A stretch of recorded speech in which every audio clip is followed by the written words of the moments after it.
Hi, and welcome to our new kitchen. I'm finally getting this video done to show you guys what we've done. This has been a long process. Anyway, so I was going to give you a little tour and let you see what we've done. And I'll give you some of the reasonings as to why we did what we did. First of all, keep in mind, we're a large family. I have 10 children. My oldest no longer lives at home. And because he finally moved into his apartment, he's not even coming around here very much. But for a while, he was here for a lot of meals and all of that too, even though he didn't live here. So you got to keep in mind that this kitchen was made for a large family, and it was made also because we homestead, so we bring in a lot of produce, vegetables from the garden, all of that. We also have processed our own beef, our own pork, our own chicken and turkeys. And when I say processed, I mean we literally processed them. We did not take them to a facility to get them processed. We raised them and butchered them ourselves here. So that takes a lot of work and needs a lot of time and space. Most of that we did without this kitchen. So even when we did our cow, we did it with a much smaller kitchen. And we may have even done it with a kitchen that, I'm pretty sure we did, that was already mostly torn up. So let's move on. Anyway, let's start here. We put in 2 refrigerators. I was all over the board about exactly what we needed. You know, should we go with the expensive refrigerators, etc., etc. I didn't see the point in that. So we just put in 2 really big size refrigerators. The only downside I have found to this is that these big size refrigerators in maximizing their storage capacity, they have smaller capacity ice makers. So it takes us no time to go through all of the ice in these 2 refrigerators, especially when kids are getting a lot of ice to go with them to football and cheer practice. Anyway, then we got these great cabinets up here that are really nice and deep. We've got everything in them, from treats that the kids don't need to access very often to our garlic, our sparkling water, everything. Over here,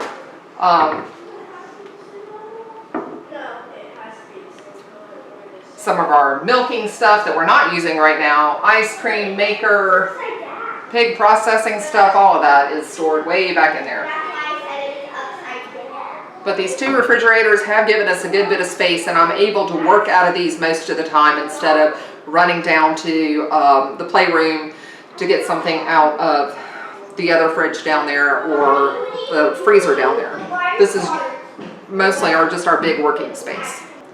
One thing that you will definitely notice in this kitchen is that this kitchen is lived in. I do not keep a spotless kitchen.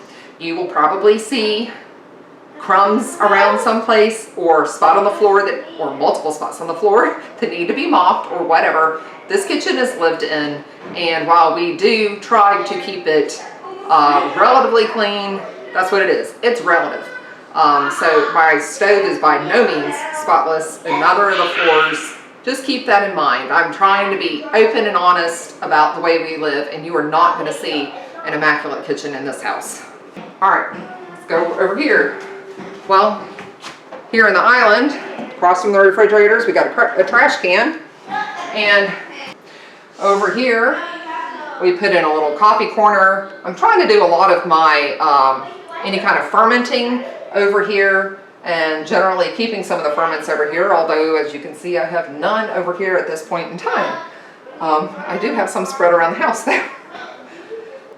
Here we put in our, what I call the vegetable sink. This is only to be used for washing vegetables, or grabbing some water to do a ferment, or for grabbing some water for canning or whatever. No washing dishes here, period. No washing hands here, period. I also have a couple of things of vinegar going, a couple of echinacea tinctures going, as well as extracts being made. I've got ingredients out already to make a salve that I've been wanting to do. etc., etc. Okay, here's the stove. As you can tell, it needs a good cleaning. We do not do a good job at cleaning this periodically, so please forgive us. But at first we were just going to go with a regular 30-inch stove, and then our plumber friend Emmett was here, and he was talking about a client that he had been to recently who had a 48-inch stove and how they were able to make some grilled cheese sandwiches or whatever here on the griddle while somebody else had soup over here, and there was just a lot going on in the stove and how well it was flowing for that family. He highly suggested we think about it, so I started researching and found that we could get a 48-inch stove that met a lot of my qualifications and wasn't a $10,000 plus stove that you often see. So anyway, it has 6 burners, 4 on this side, 2 on this side, as well as the griddle. I am able to use most of this at one time. It is amazing. I have gotten 2 canners on here, as well as used the griddle and had a pot of applesauce or something over here heating up to be able to process. So when you have big equipment on here like that, it needs a lot of room. We also have this great cover that can come down and cover up the griddle. I wanted to let you see that there's a griddle underneath it. Here we had a pot filler put in. That is wonderful for being able to fill up canners without having to pick them up from the sink and carry a heavy pot over here to the stove. Now, yes, it's only cold water that comes out of the pot filler. Our plumber explained that it had to be set up like that, but that is just fine. So it just takes a little bit longer for the water to heat up. This stove that we ordered did not have a whole lot of frills, but I did like the fact that it is gas and electric. All the burners on the top as well as the griddle are gas. The big stove here the big oven here is electric, and the smaller oven here is gas. And I questioned and questioned and questioned this before placing this order. I wanted to make sure that in the event of a power outage, I could light these burners without having electricity. I had thought previously with a gas stove that I would be able to do that, and found out that that was not true, that they actually, most of them had a safety feature that did not allow you to light the burners without electricity. So I made sure that I was able to do that before we purchased this stove. Also, I should say, I am saying gas, but we do not have natural gas where we live. We have propane. So all of this has been converted to propane. We put in an amazing vent hood here. This thing will suck out some heat as well as smells, smoke, everything. And we vented it to outside so that it's, in my opinion, doing a much better job than one of those recirculating vents. It is not just recirculating the smoke back through the house. It is sending it outside. And yes, sometimes you're outside and all of a sudden you smell fajitas cooking. That's pretty amazing and will make you very hungry if you're outside working and you smell that. But I don't care if I'm smelling those smells outside, just as long as it's able to get up and out of the house. It really helps to keep things cool in here. Not to mention, in our prior kitchen, anytime something would get hot on the stove, hold on. I don't need to be able to hear you on the video. Not to mention that in our former kitchen, anytime that we opened up the stove, anytime that we opened up the oven and it had a pretty high temperature, maybe 400 on there or something, maybe I was cooking sausage in the oven, which we do a lot, the heat from that oven would make the smoke alarm go off. And there was no smoke in the house, it was just the heat. It would happen if we were stir frying something or whatever. That smoke alarm was going off constantly and driving us insane. So we wanted to get the smoke alarm to work the way it should be working and not work to just tell us that we're cooking in the kitchen. This system has completely allowed us to do that. We've only had the smoke alarm go off once or twice maybe since we installed this vent hood, and as soon as we turned the vent hood on, if the smoke alarm was going off, the smoke alarm went off itself. So over here is our dishes sink. It's huge.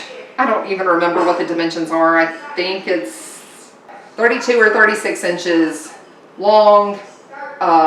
Anyway, I don't remember the dimensions. It's at least 10 inches, maybe 12 inches deep though. And that really allows me to get canners in here, huge trays, huge pans, everything that we use to cook and process in can fit in this sink. And that makes our lives a lot easier. 2 dishwashers means that we can have one going and we can be filling the other one up. This has been huge in this family because we always had dishes sitting around waiting for the dishwasher to be done. So we had a lot of dishes sitting around in the drain board, and it was just constantly a mess. So these 2 dishwashers have been a great thing for this family. Yes, I do still have some dishes in the sink sitting here, but unfortunately I don't have everybody as perfectly trained as I would like. So we're working on it. Over here we did our baking corner. So I use both of these mixers when making bread because it gives me the ability to make 6 loaves of bread at once. My Bosch, I think, is just getting old and it can't quite do 6 loaves of bread worth of dough in it anymore. So I break it up into the KitchenAid and the Bosch. This is my grain mill, and I mill all of my whole wheat through here. I also mill corn for cornmeal and buckwheat for gluten-free pancakes. That's probably about all I usually mill, but I can use this for making peanut butter if I want. One day I do want to give that a try, but I haven't done it yet. Our blender. Yep, we got a blender here, and as you can see, here's another one of my ferments, trying to separate it from the vinegar ferment. This is my ginger bug that's going right now, so hopefully we'll have some fermented soda, basically, fruit sodas. And then there's the cups. Here's the small desk that we put in so that somebody can sit here, be doing their math or other school, and I can help them if I need to while I'm in here doing whatever. It also allows me to keep an eye on what they're doing on the computer, which of course is a huge blessing also. This is what we call our Butlers Pantry. It's just more storage. And as you can see, I still have a lot of stuff up here that I have to go through and find homes for. Still working on organizing this thing. But it's 4 huge drawers of storage, whether it's office supply kind of stuff or Kitchen stuff. Small kitchen appliances or whatever. We've got it right here. Great to have this charging center also. Place to put the bills and other mail and all of that. The island over here is just a great big size for us. We made it could have been bigger, but we really wanted a good bit of walk around space in here so that somebody can be working at the sink with the dishwasher open and people can still get by here. We achieved that without any problem and have been really happy with how this turned out. We do have a microwave down here in the island, and as I showed you where we have the trash pull out, we have a trash pull out here as well as a recycling pull out here. I don't need to show them our recycling. And over here, it's not quite ready yet, but I'm going to have cast iron storage. Actually, it looks really yucky right now, but the cast iron pots and everything, some of them are going to be hanging up like this, and we'll be able to store some of the lids and flat things there. We're also going to use some of this blank space here to hang up some of the larger pieces of cast iron. And aren't we also going to use it right here? Yep, we'll use some of this blank space here too. There's multiple blank wood spaces in this kitchen that we plan to use to just hang up the cast iron so it can be easily accessible, as well as decorative. We chose to do stainless steel countertops in here because of the durability and because they can be cleaned and disinfected easily. So when we are processing our pork and bringing it in here and making sausage and all of that, I don't have to worry about the bacteria that may be laying around afterwards because I can easily disinfect these countertops. My husband, being an electrical contractor, he really went all out in this kitchen for us in terms of electrical. So we've got a nice bar here of all kinds of electrical outlets. And we have wonderful, turn this way, under cabinet lighting here, as well as electrical outlets under all of the cabinets. We can easily plug anything in at pretty much any location and be set. We have the lights over the island here. We have lights over this sink. Lights over this sink. And we have also the overhead lights. So plenty of task lighting. Great mood lighting too, if you just want to come inside and just see the corner cabinets lit up at night or whatever, you know, we've got options here when it comes to lighting. One other thing that we did in here was we put in a mini split here in the kitchen to help deal with the amount of heat that we get in here. I think I've done videos about this before, but when we started this kitchen, these windows here went all the way to each corner of the house almost, except for 1 foot on each side, and they went all the way down to the floor. We had just one small window over here, but all of that window space really brought a lot of heat into this kitchen because that is west in that direction, and so especially during the summer we had a lot of heat coming in here. We don't have the overhangs to prevent that, and it would really get roasting in here. So the mini split and making the windows smaller has, as well as using some good quality windows, has really contributed to lessening the heat impact in our kitchen. You may be wondering what wood we used in this kitchen. We used hickory everywhere. So all of the cabinets are hickory. The covering on top of the hood is hickory. The floors are hickory. Generally, I chose hickory because I loved the rusticness of it. I had seen in a big box store a sample of hickory cabinets. It's been 12 years ago at least, and absolutely loved those cabinets. It was like, that's what I want one day, and that dream didn't change. So all of the wood that we put in here, all the floors that we installed in our dining room, And the door. yes, all these the trim around the doors and everything, the floors that we had installed in the master bedroom, everything were made from hickory. So I love it. It's very durable, and it has the rustic look that I've been wanting. Thank you everybody for taking this tour with us. Please subscribe by hitting the button below, and come back and watch more videos with us, because now that the kitchen's done, we're going to be going back to focusing on more of our family life and our homesteading. And we'd love to share that with you. Take care. Bye. Oh, one more thing.